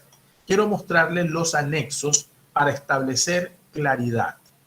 Una lista de cotejo es una estructura dicotómica. Dicho en lenguaje sencillo, solo tiene 2 opciones. Una lista de cotejo que tenga una tercera opción ya no es lista de cotejo, la hemos convertido en una escala, que puede ser de valoración o de estimación. Se usa la palabra valoración cuando mis conceptos de evaluación son cualitativos, como los que ven en pantalla. ¿Está presente o está ausente? Ahí no dice tiene 5, tiene 1, o tiene 1 o tiene 0. No, dice presente o ausente. ¿Sí? O puede tener conceptos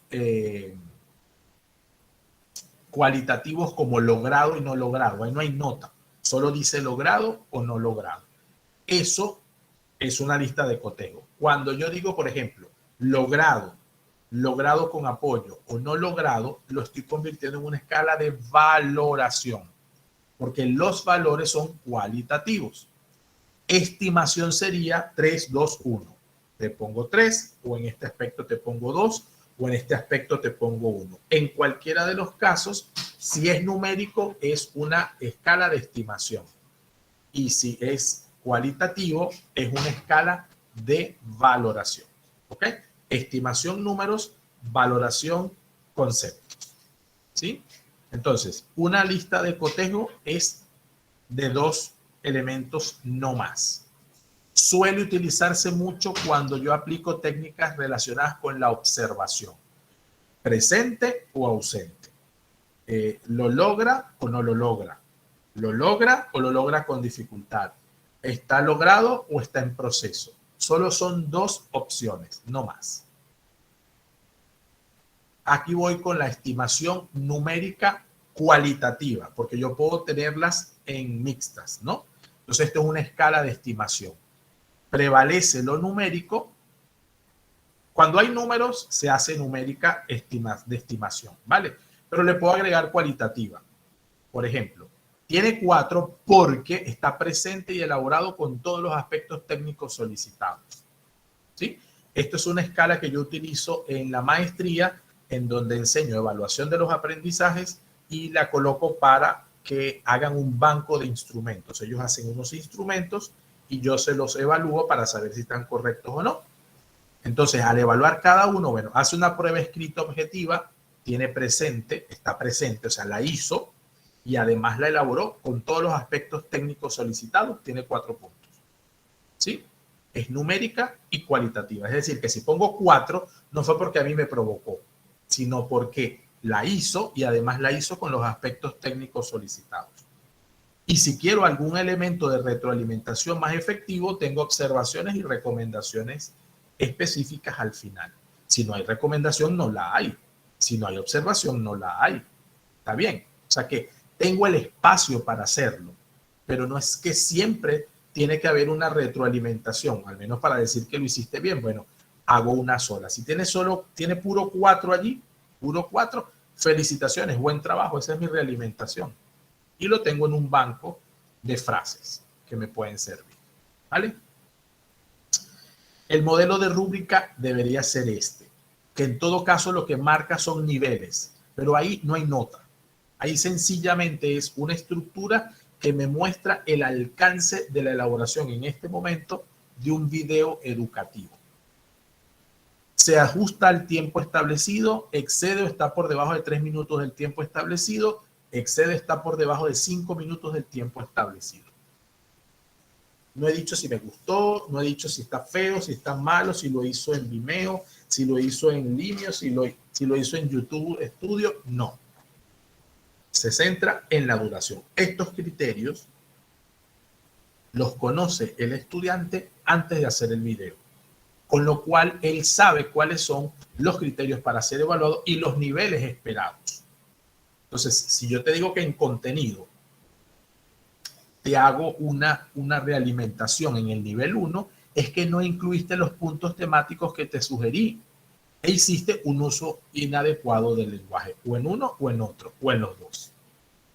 ¿Sí me explico? Entonces, la rúbrica per se, cuando yo marco algún aspecto de la rúbrica, ya estoy dando una realimentación.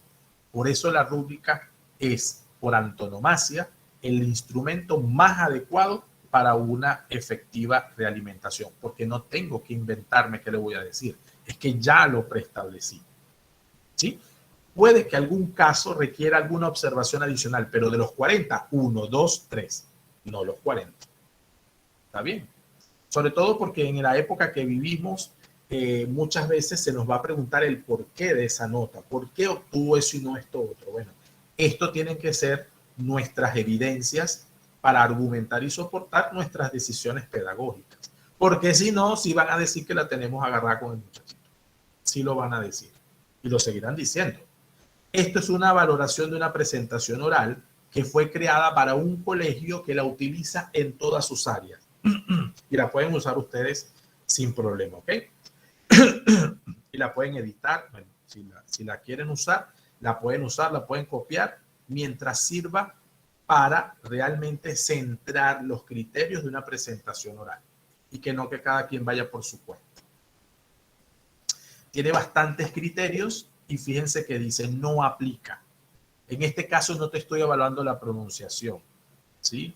En este caso no puedo evaluarte la postura. Por ejemplo, yo evalué algún tipo de presentaciones orales en la virtualidad. El criterio de la postura no se lo valoré.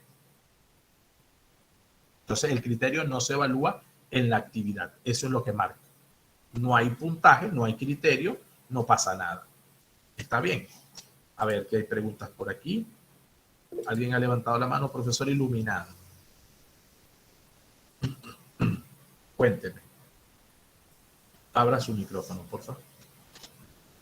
Digo, perdón, ajá. ¿Usted va a dejar esa rúbrica para bajar? Pues está muy buena. Está en el Classroom, profe. Todo esto que estoy presentando está en el Classroom. Está muy Usted bueno. puede descargar el documento. Qué bueno, profe. Ay. Espero que les sea de utilidad y la pueden adaptar. Sin Sí, ningún gracias. problema, Sí. ¿vale? Muy Con buena. gusto. Por aquí, ¿hay alguna pregunta de esto que hemos ido diciendo? Sí necesito que lean el documento. Yo en la mañana, en la primera actividad que hagamos de inicio, va a ser un poco referirnos a él.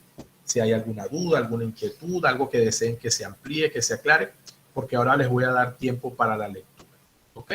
Vamos antes de irnos y ustedes formulan su pregunta, vamos a hacer un pequeño quiz, pero vamos a utilizar quizzes. ¿Ok?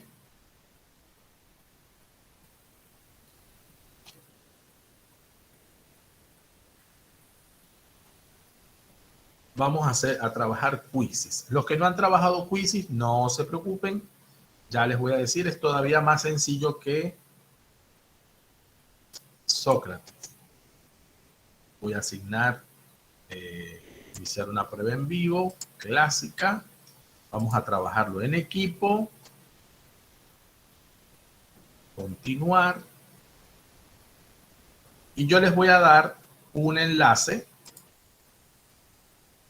Usted va a entrar a ese enlace y le va a poner su nombre y va a esperar, aquí sí, aquí no va a empezar de una vez, sino cuando yo le diga que empiece. Entonces, les paso el enlace, por favor. Hacen clic, entran, él les va a pedir que inicien sesión si le pide. Si no le pide que inicie sesión, no se preocupe, coloca su nombre y espera que activemos la prueba. Profesora iluminada, por cierto, ya le mandé a su nuevo correo la invitación del Classroom, ¿yo? Para que listo, bueno, gracias. Sí, gracias. Perfecto. Ya van entrando los colegas. Hay 9, ya fíjense, ahí van a ir entrando y van viendo los nombres. No debería haber inconveniente para acceder. Si alguno tiene problemas, me dice sin dificultad, ¿ok?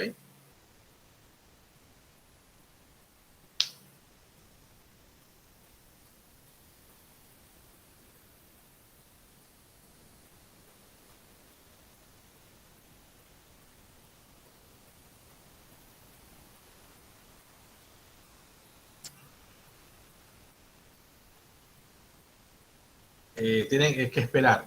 Yo soy el que le tengo que dar iniciar. Lo que ven allí en pantalla, yo le debo dar iniciar para iniciar el juego.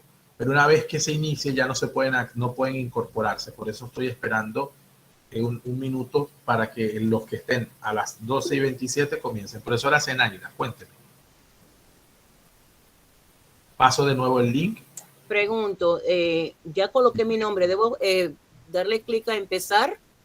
Sí, y lo va a poner en la pantalla que está viendo, o sea, lo va a subir le va a avanzar a la pantalla siguiente donde va a esperar que yo inicie. Sí. Ok.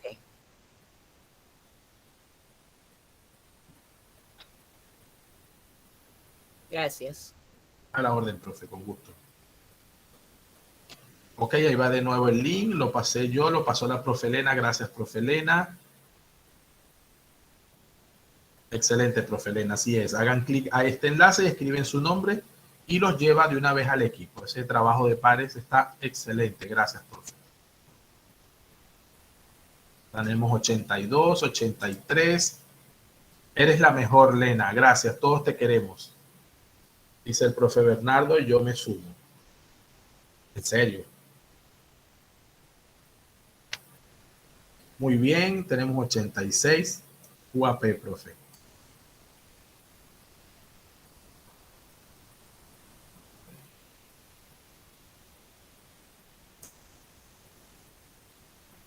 90. Todavía falta gente por aquí. Colocamos de nuevo el enlace, por si acaso.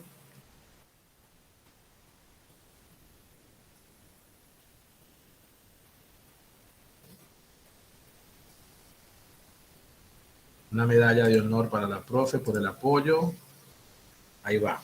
Ok, 91, falta gente, se le cayó a alguien por allí el asunto. Son solo 2 equipos, ¿sí? Ellos los van rotando. Antes se podían hacer 5 o 6 equipos. Ahora no da el acceso, por supuesto, por el uso. Se van recorriendo. Donde sale, selecciona un tema que pongo. Día 1, día 2, día 3. Sí, el que usted quiera. El que usted quiera, seleccione uno. Sí, señor, y avanza.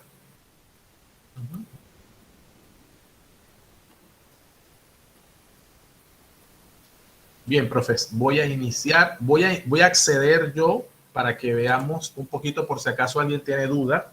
Cuando le hacen clic, le tiene que aparecer esto, ¿sí? ¿Ok? Ahí está el nombre y le va a dar empezar. Ha sido seleccionado por los Panda y inmediatamente estoy allí. Yo puedo seleccionar un tema si tengo posibilidades para cambiar mi manera en que se me vea. Pero si no, no me quedo esperando allí, ¿ok? Entonces yo soy de los Panda. Ahí hay 48 miembros. Eso es lo que ustedes ven como estudiantes. Profesor, disculpe, me sale British Bunny, creo que es lo que me sale. Porque es el otro grupo. Ese es mi equipo, entonces. Ese es mi equipo. Sí, fíjese, profe. Sí, ok. A mí me salió el de Panda automáticamente, Gracias, pero si no, tenemos aquí a los... para escoger, ya. Entonces me quedo en este, British Bunny. Sí, es que ustedes no pueden escoger, eso lo asigna el sistema. Perfecto. Vale, voy a comenzar con los que estamos a la orden, profe. Comienzo con los que estamos, inicio el juego. Va a empezar una musiquita bien simpática y comenzamos a responder, ¿ok? Adelante.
Bien, vamos a ir cerrando. Vamos a ir cerrando el juego. Ya ha ido. ¿Qué dice mi Lexi? Ese audio no me dejó concentrar. Ah, es que ustedes lo pueden en la parte superior. Voy a ir a formato de estudiante. Sí, supónganse que lo que pasa es que ya yo terminé el juego, ¿no? No lo he terminado. ¿Sí? Entonces aquí sin música, en la parte inferior izquierda, se puede quitar la música para no escuchar. Si ustedes la escuchan, porque estoy de reversa yo, ¿sí? Como quien dice. Ok, vamos a cerrar. El que ustedes escuchan es el sonido del juego en general, pero no el de la propia pantalla, ¿no? Esta que está aquí.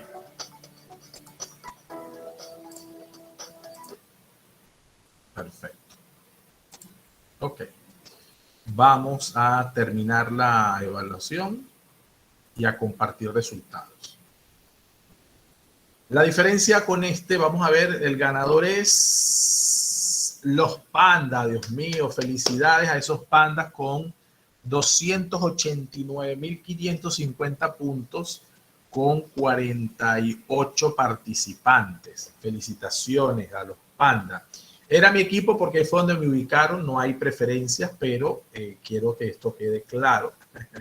Los resultados se pueden descargar, como lo ven aquí a continuación, y se puede asignar como práctica, que es lo que voy a hacer. Yo les voy a dejar en el Classroom, les voy a dejar activada una nueva versión del juego, del mismo test, para que el que desee repetirlo, revisarlo, lo pueda hacer, lo pueda repetir todas las veces que quiera.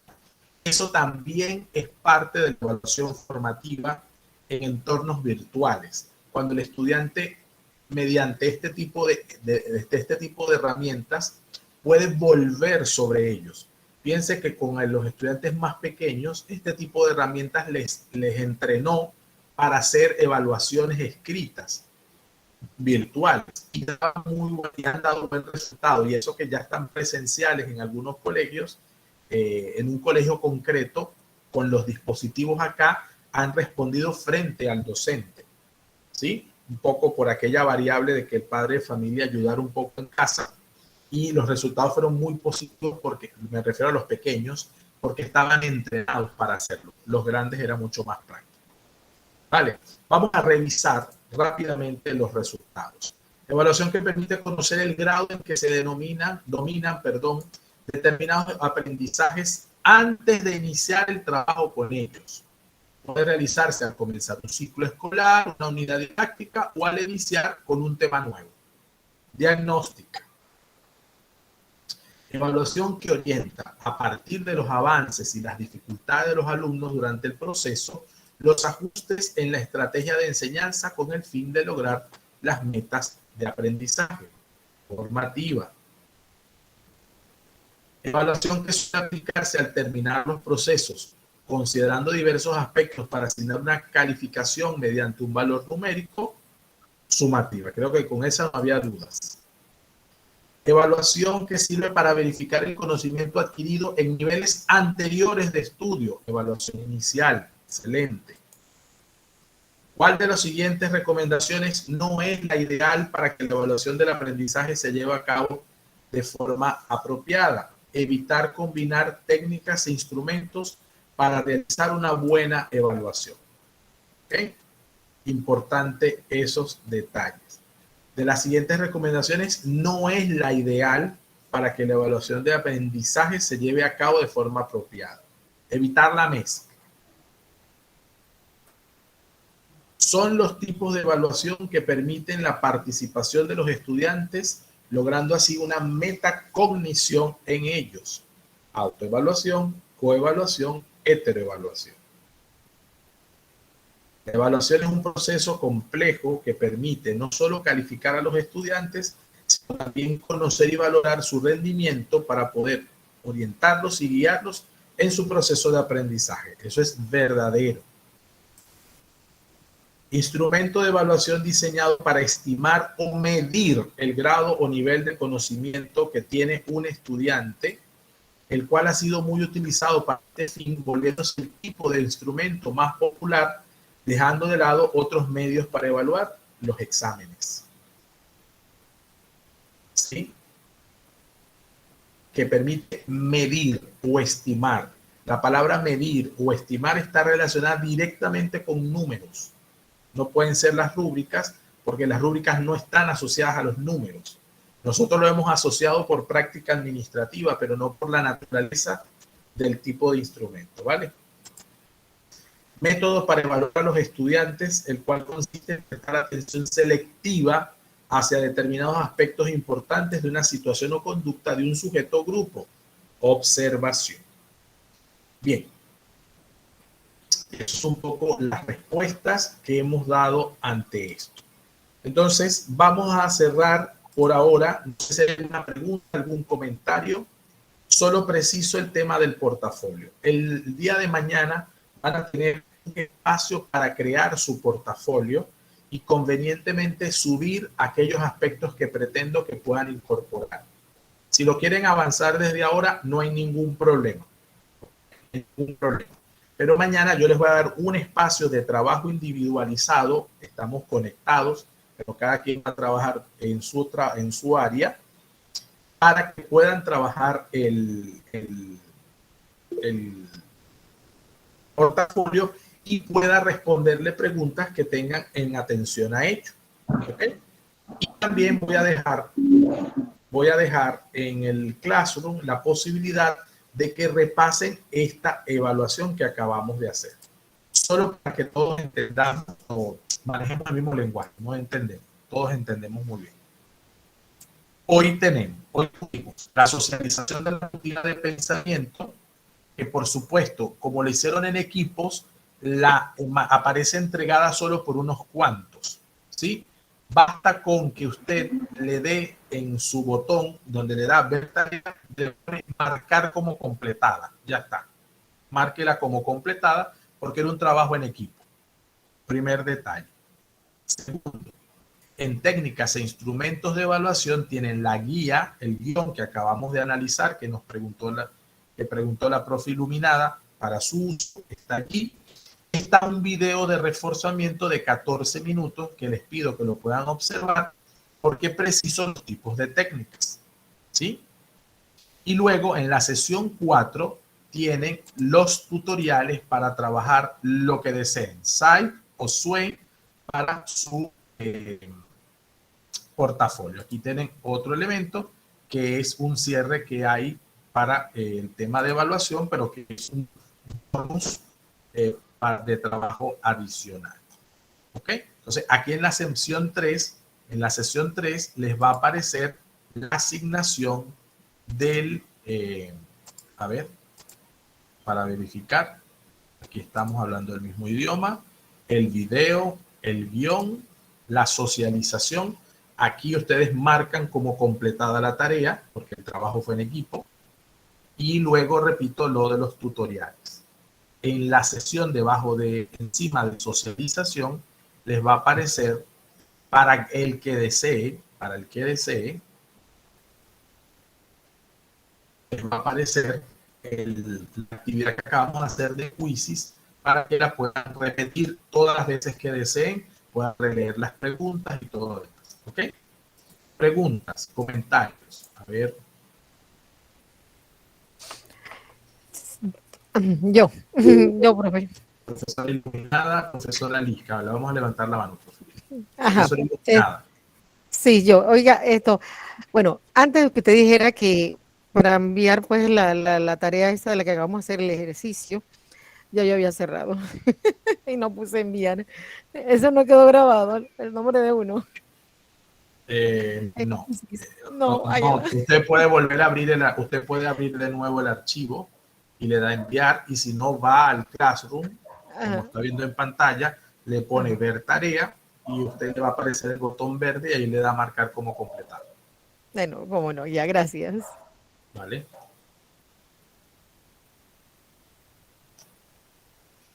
Profesora Lisca. fue sin querer, que disculpe, profe. Vale. Profesora Marta. Buenos días a todos, compañeros. Profesor Gustavo, en cuanto a la rutina de pensamiento 1 que decía 3, 2, 1, puente, per, ¿esa es la que usted tiene que calificar para poder volverle a ver? Porque yo trato de ver lo que hice, si no, no lo encuentro. No. Ingreso código. No, esta rutina, la de 3-2-1 puente, la hicimos con Join PD. Entonces, yo debo, esa ya me queda a mí, esa no.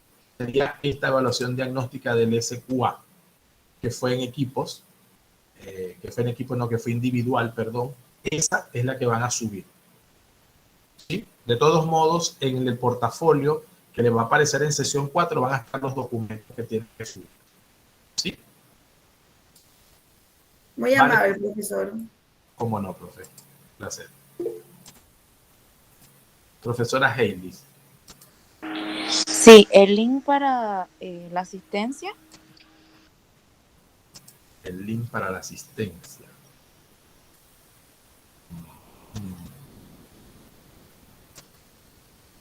A ver.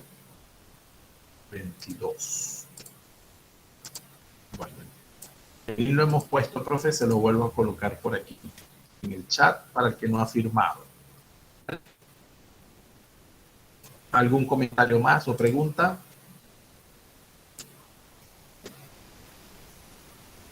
Bien, profe, voy a cerrar la grabación por acá.